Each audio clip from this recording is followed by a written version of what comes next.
ito ay rated SPG. Striktong patnubay at gabay ng magulang ang kailangan. Maaaring may masiselang tema, lengguwahe, karahasan, sexual, horror o droga na hindi angkop sa mga... Dumating na nga ang pinakahihintay nito ni Lorena dahil nga ito ngang si Dolfo tutulungan na nga siya upang makalaya nga siya dahil si Dolfo nga ang tetestigo nga dito kay Lorena at mapapatunayan nga ni Dolfo na inosente nga si Lorena at hindi nga siya ang tunay na pumaslang dito nga kay Joy. Subalit gumagawa pa rin nga ng paraan nitong si Ronnie sa ikasisira nga nito ni Lorena.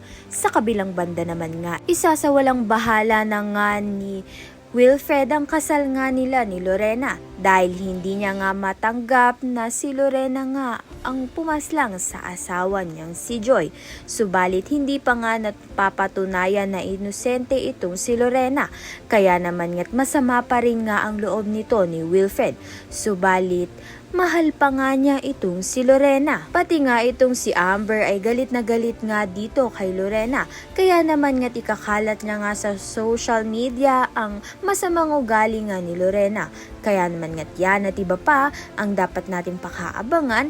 Maraming salamat sa iyong panonood.